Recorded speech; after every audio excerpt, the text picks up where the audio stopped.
할렐루야. 4월 18일 월요일 기쁨의 언덕으로 오늘 묵상 본문은 마가복음 16장 1절로 8절까지 말씀입니다. 제가 봉독해 드리겠습니다.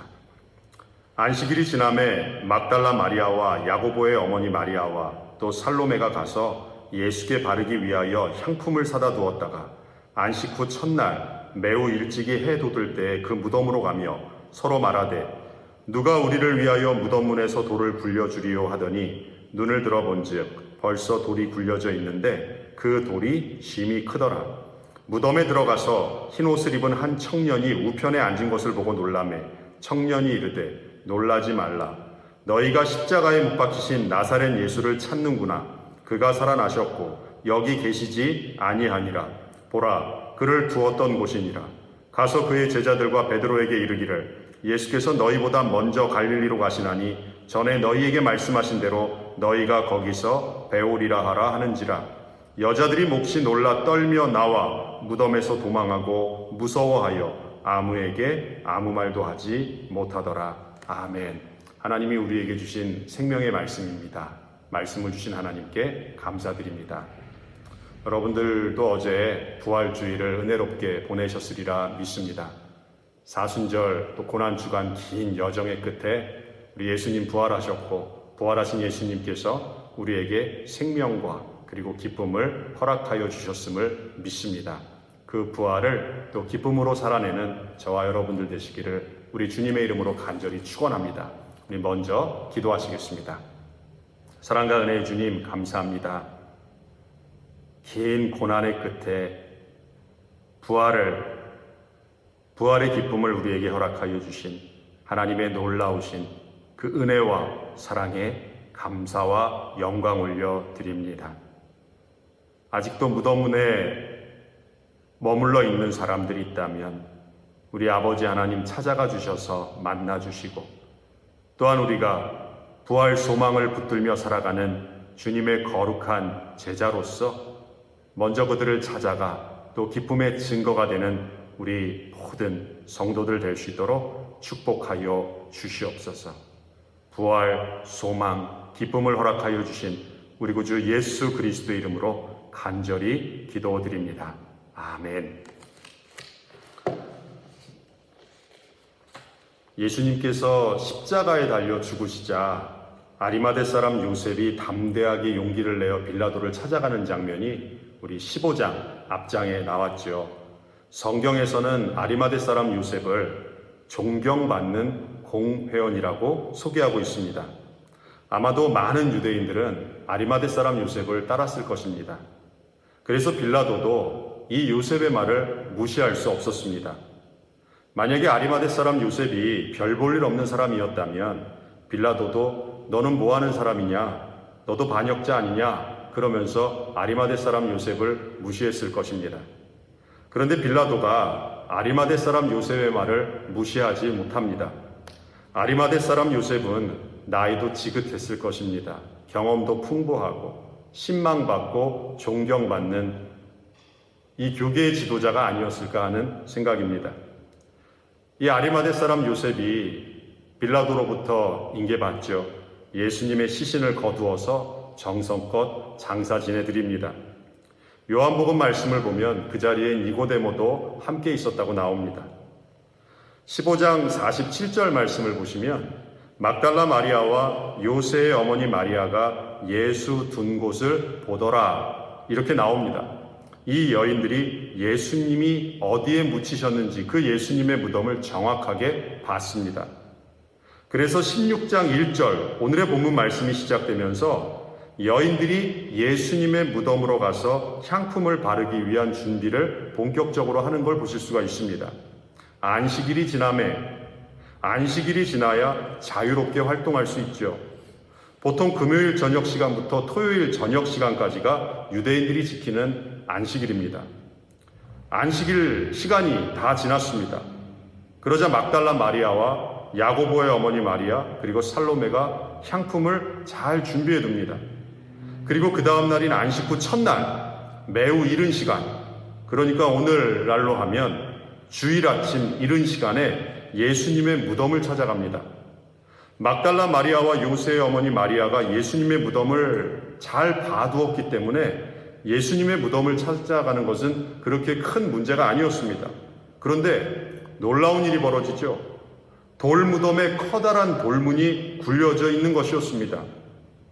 무덤에 들어가 보니 흰옷을 입은 한 청년이 오른편에 앉아 있었습니다. 그리고 6절과 7절의 말씀을 여인들에게 전합니다. 그런데 8절 말씀을 보시면 이 여인들이 6절과 7절의 그 말씀을 전해 듣고 그리고 우편에 앉아있는 그 청년의 모습을 보고 몹시 놀라서 벌벌벌 떠는 그 장면을 여러분들이 말씀을 통해 보실 수 있습니다. 그리고 아무에게 아무 말도 하지 못합니다. 여기까지가 마가가 기록한 예수님의 부활에 대한 기록입니다.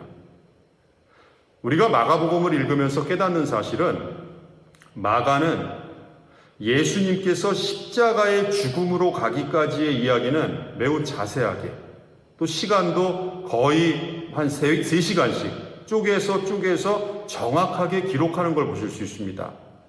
그런데 예수님의 부활에 대해서는 아주 짧고 간단하게 기록하고 있습니다. 그런데 짧다고 중요하지 않은 게 아니죠. 길다고 다 중요한 건 아니죠. 마가복음 16장에서 우리가 핵심 구절을 찾으라고 한다면 7절 말씀입니다. 가서 그의 제자들과 베드로에게 이르기를 예수께서 너희보다 먼저 갈릴리로 가시나니 전에 너희에게 말씀하신 대로 너희가 거기서 배우리라 하라 하는지라. 7절에 등장하는 이름을 보세요. 베드로와 예수님의 제자들이 다시 언급되는 걸 여러분들이 발견할 수 있습니다. 예수님의 무덤 안에 있었던 흰옷을 입은 청년이 무덤을 찾은 세 여인에게 예수님의 제자들과 베드로에게 예수님의 부활의 소식을 전하라고 명합니다. 그런데 특별히 예수님께서 마가복음 14장 28절에서 말씀하신 그 중요한 말씀이 있습니다. 마가복음 14장 28절 그러나 내가 살아난 후에 너희보다 먼저 갈릴리로 가리라. 이 말씀을 이미 예수님은 죽기 전에 마가복음 14장 28절에서 이 말씀을 하셨습니다. 여기서 질문이 생깁니다. 예수님이 먼저 갈릴리로 가셨나요? 부활하신 예수님이 먼저 갈릴리로 가셨나요? 아니면 제자들이 예수님보다 먼저 갈릴리로 갔나요? 당연히 제자들이 시간상으로는 먼저 갈릴리로 갔을 겁니다. 사실 우리가 좀 말씀을 재미있게 한번 생각해 보면 예수님은 부활하신 후에도 좀 바쁘셨어요. 예수님은 십자가에 달려 죽기까지 참 바쁘게 최고 최선을 다해서 이 땅에서의 공생애를 그분의 사역을 다 하셨는데 예수님은 사실 부활하신 후에도 바쁘셨습니다. 마가복음 16장 12절에 나오는 이게 누가복음에 나오는 엠마오로 가는 두 제자죠. 이 엠마오로 가는 두 제자에게도 나타나셔서 그들에게 사명을 일깨워 주신 후에 그들을 다시 예루살렘으로 돌아가게 하셨습니다. 요한복음의 말씀만 보셔도 예수님의 제자들은 갈릴리 호숫가에서 고기를 잡고 있었는데 예수님이 갈릴리에 가서 또 제자들 독려하시고 격려하시고 그렇다면 요한복음에는 예수님의 제자들이 먼저 갈릴리로 갔고요. 그럼 예수님께서 먼저 갈릴리로 가시겠다. 이 말씀에 담긴 의미는 무엇일까? 이겁니다. 갈릴리는 우리가 성경 말씀을 보시면 그 당시에 이방 땅 취급을 받던 그런 곳입니다. 마태복음 4장 15절 말씀을 보시면 갈릴리를 이렇게 소개합니다. 이방의 갈릴리요. 영토상 이스라엘 영토가 분명하지만 이방의 갈릴리요. 이방 땅 취급을 받던 그런 곳이 갈릴리였습니다. 마태복음 4장 16절의 말씀처럼 갈릴리는 어둠과 흑암과 사망과 그늘의 땅이었습니다. 예수님은 갈릴리 지역에 있는 아주 작은 도시 나사렛에서 자라셨습니다. 그래서 우리가 예수님을 갈릴레아의 예수라고도 부르지만 나사렛 예수라고도 부릅니다. 예수님께서 너희보다 먼저 갈릴리로 가시겠다는 말씀은 시간상으로 공간적으로 제자들보다 먼저 갈릴리 지역으로 가셔서 제자들을 기다리고 있겠다는 그런 말씀이 아닙니다. 이 말의 참 뜻을 우리가 잘 새겨서 보면 예수님께서 예수님의 제자들보다 먼저 어둠의 땅, 사망의 땅, 그늘진 그 땅에 먼저 가 계시겠다는 말씀입니다. 제가 중고등학생 시절에 교회에서 여름이 되면 항상 여름 수련회를 갔습니다. 가끔 이제 시골에 있는 그 조용한 교회로도 갔는데요. 밤 시간이 되면 그걸 왜 했는지는 모르겠어요. 담력 훈련이라는 걸 했습니다. 그래서 동네 그 코스를 정해놓는데 그 코스 중에는 항상 동네 공동묘지가 있었습니다. 그래서 공동묘지도 다녀오고 또 이렇게 시골 길가에 그 형님들이 숨어 있어요. 좀 짓궂은 형들이. 그래서 숨어 있다가 깜짝 놀래키기도 하고 그랬던 적이 있습니다. 혼자서 늦은 밤 시간에 공동묘지 가실 수 있으세요? 아마 많이 무서울 겁니다. 그런데 아무리 공동묘지라고 해도 그곳에 아는 사람들이 있으면 무섭지 않습니다. 혼자 있으면 무서운데 아는 사람이 있으면 그래도 괜찮습니다. 중동 지역을 비롯해서 이슬람권에서 선교하는 선교사님들 정말 목숨을 걸고 선교 활동을 하십니다. 특히 지금 전쟁 중인 우크라이나 지역에 계시는 선교사님들은 전쟁의 위험 속에서 참 어려운 가운데 계시죠. 어쩌면 많이 두려울지 모릅니다.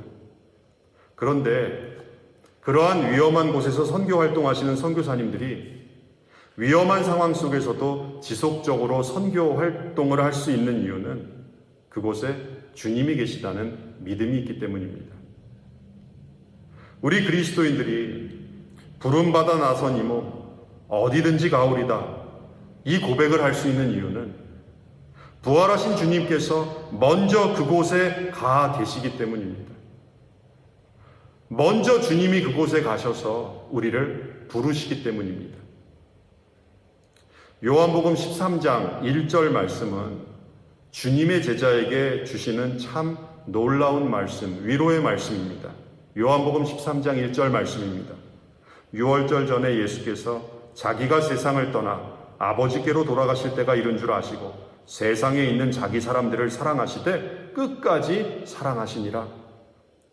예수님께서 자기 사람들을 사랑하십니다. 그런데 끝까지 사랑하십니다. 하나님의 나라가 완성되는 그날까지 예수님은 자기의 사람들을 책임지고 끝까지 사랑하십니다.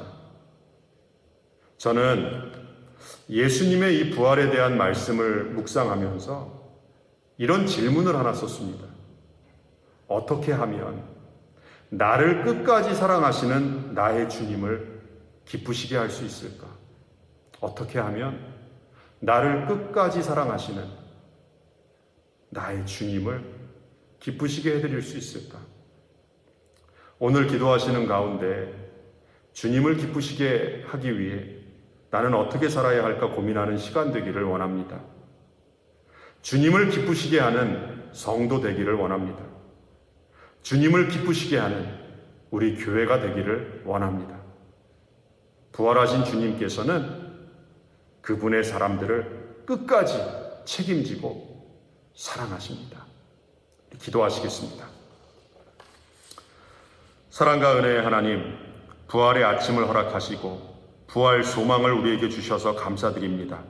끝까지 주님의 사람들을 책임져 주시는 아버지 하나님 의지하여 주님의 기쁨 되는 우리 모두가 되게 하소서. 임마누엘의 하나님 의지하여 부활을 살아가는 우리 모두가 되게 하여 주시옵소서. 예수 그리스도의 이름으로 기도드립니다. 아멘.